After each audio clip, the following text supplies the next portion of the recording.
Intelligent weekend talk that's live and local. Only on AM 1030 KVOI, The Voice. Call in now, 790-2040. That's 790-2040. Hi, welcome back to Story Connections. We are talking about dystopia this week. And we just finished up talking about The Time Machine by H.G. Wells. And the next book that we are going to talk about is The Iron Heel by Jack London.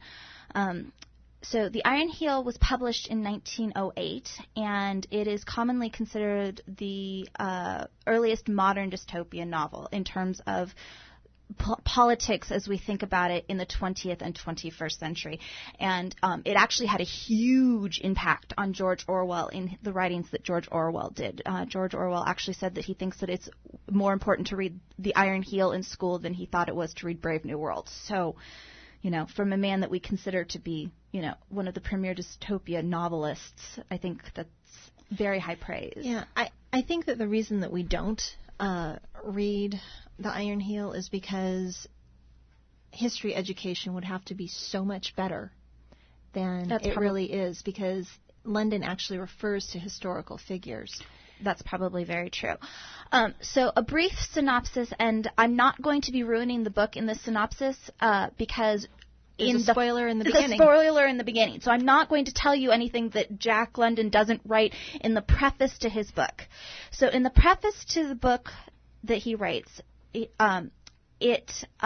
starts as a manuscript called the Everhard Manuscript, written by Avis Everhard, that she wrote and hid, that was found centuries later. And it's being introduced by this historian, Anthony Meredith, who is basically annotating the manuscript like you would read, you know, if you read Shakespeare and you have an annotated copy that they're explaining this is what this means, so that you have better context. It's the exact same thing. And what Meredith tells us in the preface to The Iron Heel is that Avis and her husband Ernest both die. They're both killed.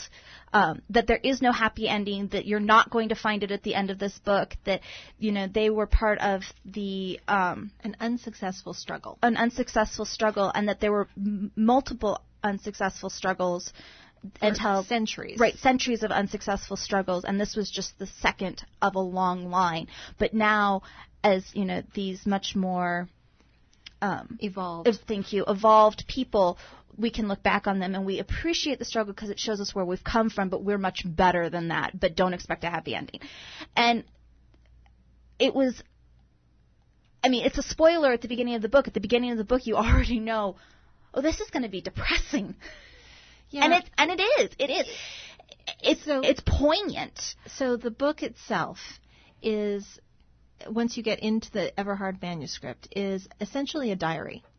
And she is chronicling her husband's struggle as a revolutionary against the oligarchy.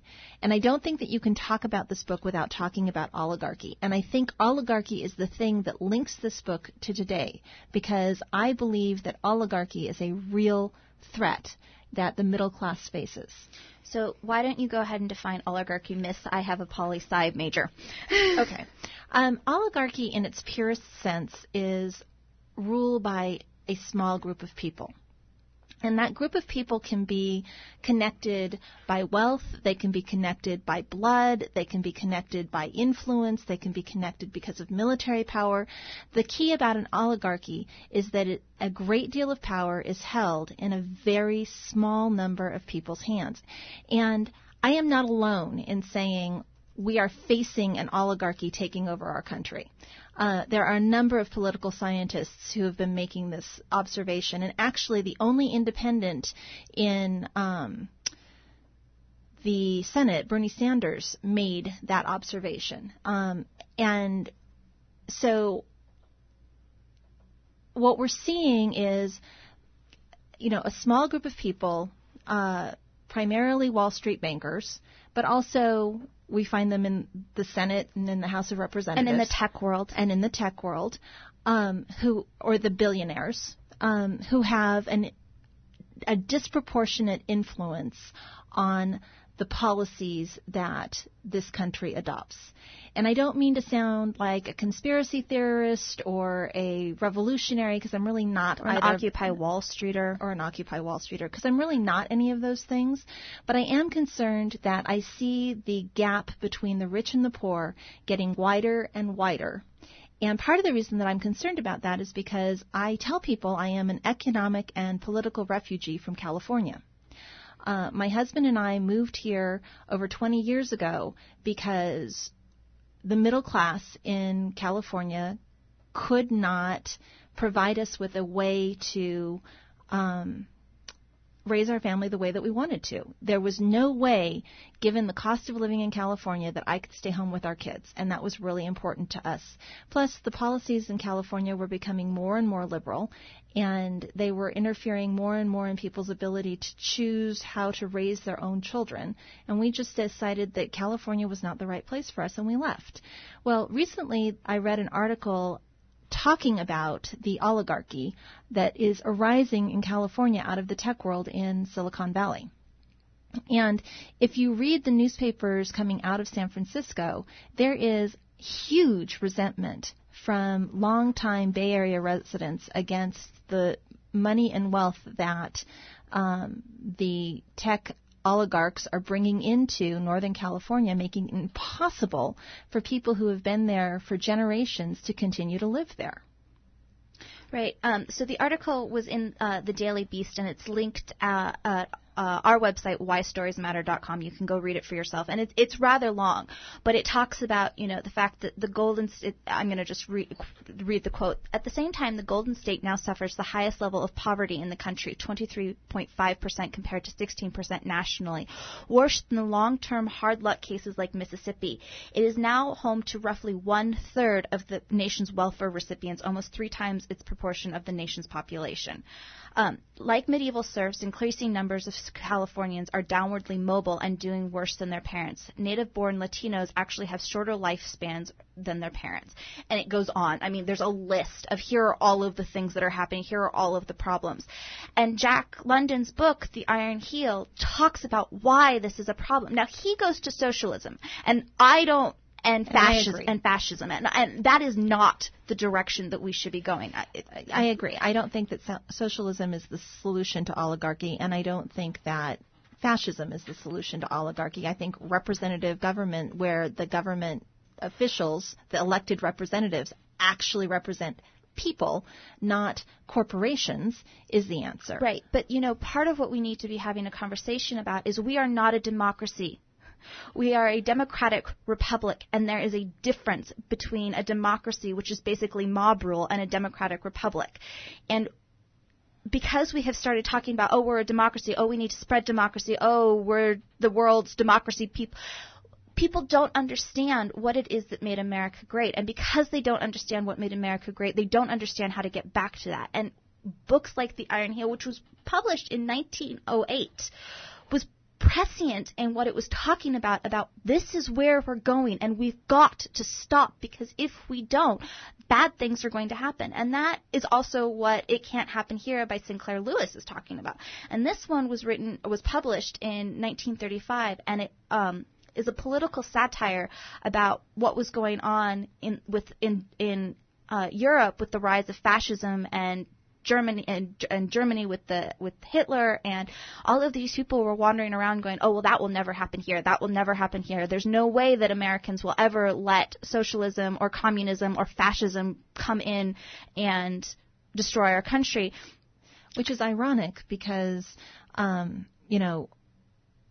there was at least one movie that was quashed in Hollywood because Germany, the fascists, were concerned that it would offend people in Germany. Right. But you also saw that, with, I can't remember what the term, but the MacArthur era and McCarthyism and, the red communists and people being blacklisted. But in It Can't Happen Here, it's a novel about the 1936 presidential election and how the Democratic candidate promises everybody. So they have been in this depression because it's very modern when it was written. They've been in the Depression for a very long time. People aren't getting better. The economy is not getting better. Nothing good is happening. And this fake presidential candidate promises that everybody will have a job. The horrible Jews who are the bankers who are responsible for this are going to get kicked out of the country or lose their property. It's incredibly racist. So all of the black people are going to be only allowed to make $10,000 a year, and they're going to have to give up all of their property. And everybody is going to get $5,000 a month from the government. Because he's paralleling what's happening in Nazi Germany. Right. So the way that this fake presidential candidate gets elected is because he promises all of these good things, and that, the minute he gets elected, the next day checks are going to go out to all of the poor people, giving them jobs and $5,000 a month, which was it's a lot of money now, but at the time that was a small fortune. And everybody's like, he's going to be the savior, he's going to fix America, and he turns it into, he has the Minutemen, who are the parody of the brown shirts, who show up and terrorize people, and people get herded in, all of the people who disagree, so the newspapers and the editors and writers and the pastors, they all get herded. Any critic gets herded into concentration camps. And it made me so angry as I was reading this book, because while it is, was written 80 years ago, you can see a lot of those promises today. You can see people saying, I promise to give you all of these things. I personally am not a big fan of Obama, but you can see that in the Obama phones. President Obama needs to get elected because I need to get my phone. It's the same level of I am owed something. And we need to be having those conversations about why that's not true. Well, I am not a fan of Obamacare by any stretch of the imagination, and I'm actually actively offended when people say that health care is a right. And the reason I am actually actively offended when people say health care is a right is because I do not believe that you can have a right that requires someone else to perform a service for you. Because when you say health care is a right, what you are saying is that medical professionals belong to you, that their labor, their skills, their knowledge, their time, their lives are yours, and that you are entitled to the fruit of their labor simply because you exist. In essence, you're saying, if you are a medical professional, you are my slave. And I find that offensive. Healthcare is not a right. Yep, absolutely agree. But we are up against a break, so you are listening to Story Connections, and we'll catch you on the other side. Intelligent Talk 24/7 on 1030 KVOI.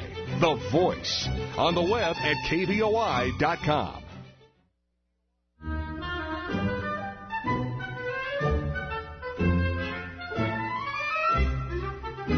Intelligent weekend talk that's live and local, only on AM 1030 KVOI. The Voice. Call in now, 790-2040. That's 790-2040. Hi, welcome back to Story Connections. So we are talking about dystopia today, and before the break we were talking about The Iron Hill by Jack London and It Can't Happen Here by Sinclair Lewis, and we actually have a caller. So, hi Larry, welcome to Story Connections. Hello. Hi. I just wanted to call and tell you how nice it is to hear you two ladies in the afternoon. Oh, well, thank you. You break up the all boys club throughout the day. Oh, well, that's very sweet. Thank you. We're very glad that you enjoy the show. We appreciate that. It's very pleasant to listen to you guys talk about your books. And today was extra revealing. I know you lean to the right. But now you know how far right. Congratulations. You got a fan. Well, thank you. Thank you, Larry. We appreciate that, and thank you for calling in. That was very sweet. It was very sweet. So to wrap up It Can't Happen Here by Sinclair Lewis, I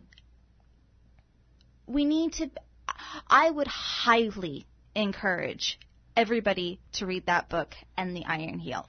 If you read nothing else this summer, if you have a summer reading list and you're traveling, put those on there. We have links at our website, whystoriesmatter.com, so you can go get them. And I think they're both available on the Gutenberg Project as well. I didn't look that up, so I don't know. but they probably are because they're both over 100. Well, no, but they're out of the public, or they're in public domain, I think. Okay, so you might also be able to get them through the Gutenberg Project, and the Gutenberg, I believe it's gutenbergproject.org. But we have links on our website, whystoriesmatter.com, that you can go pick up these books.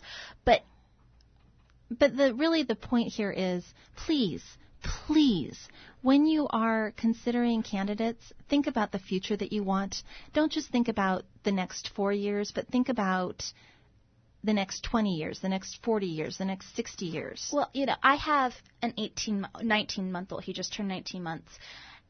And it changed me in a way that people talk about when you have kids, you look at the world in a different way.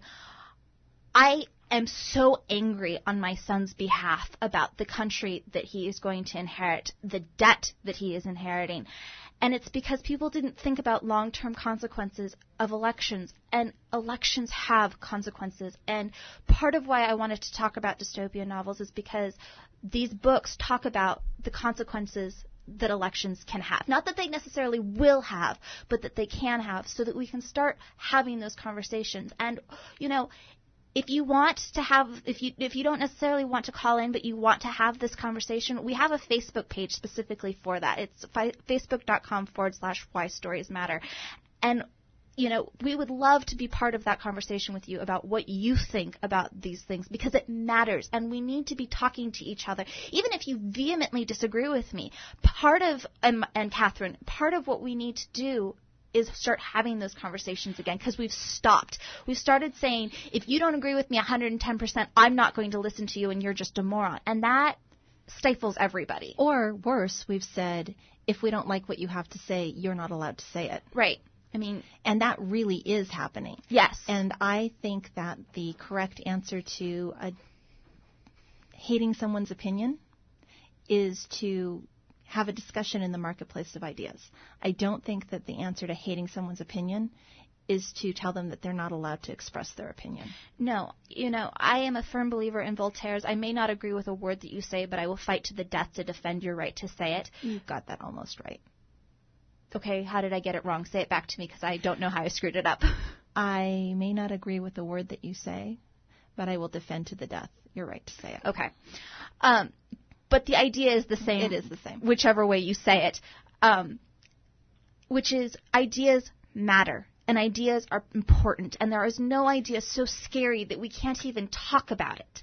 Well, and the other thing is that the more dangerous an idea is, the more important it is to talk about it.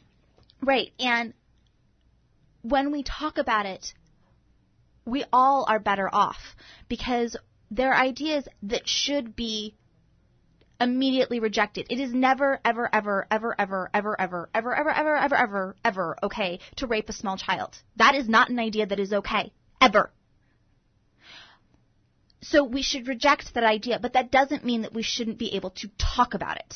And part of the reason why it's important to talk about it, and again, I'm going to, betray my right leanings, is that in a world where what has historically been considered sexual deviance is becoming not just tolerated, but accepted and applauded and lauded, it is not a stretch to think that things that have historically been completely unacceptable will start to be acceptable. There is the man-boy love society. That exists. That's a real thing. And so if we don't talk about those ideas, if we don't say, hey, this is a line that we're drawing in the sand, then we may find ourselves in a place we really would like to not be, because we haven't talked about those ideas because we're afraid of offending somebody. Right. And yes, there are people who are offensive for the sake of being offensive. But ideas that matter, that are can be offensive because you don't like what it is that somebody is saying. One of my favorite movies, and you will probably, if you listen to this show long enough, hear me quote this movie over and over and over and over and over and over again. But it's 1776, and it's a musical. And it's about the writing of the Declaration in the beginning of the war for independence from Britain. And John Adams is the main agitator for this, particularly in the movie. They use him as basically the lead. And he says, we're fighting a goddamn war. We're going to have to offend somebody. And we've become so interested as a society about not offending anybody and being so politically correct that we aren't willing to stand up and say anymore, no, what you are saying is lies, and we are not going to say that 4 plus 4 or 2 plus 2 equals 5, because 2 plus 2 does not equal 5. 2 plus 2 equals 4. And that matters. And that's part of what Story Connections we want. This is a very politically driven show. You sort of have to be when it's a dystopian novel. It's a show about dystopia novels, but that's part of what we want to talk about in Story Connections, because books contain wonderful and terrifying ideas, and it is okay and good and right, and it's as it should be that they contain wonderful and terrifying ideas. But if we don't talk about the terrifying ideas, then we don't have a way to figure out what we think and why we think it. And part of our problem is that nobody thinks about why they think what they think. They just think it until somebody says to them, wait. Let's engage in some metacognition here. Right. I want to add something about not wanting to offend people. My youngest daughter takes Russian lessons, and she has a wonderful teacher who is a refugee from Russia. And Mrs. K and I were actually talking today about the difference between Americans and Russians in terms of not wanting to offend people. And Mrs. K was telling me that in Russia, women who dress immodestly on the subway actually get attacked, physically attacked by other women. And they yell things and they say things like, what is wrong with you? Why are you showing your body like that? How can you possibly be willing to do that? Are you trying to seduce my husband? I mean, things that people might think in the United States, like, wow, she's dressed like a whore, that we would never say out loud, or at least not to somebody's face, they say without any kind of shame or inhibition in Russia. But at the same time, there is a lack of discussion about political ideas. And I think that when Americans are not willing to offend people on a personal level and we're not willing to offend people on a political level, we've got a problem, because then we can't talk about the things that are changing our society in ways that we may not want it to change.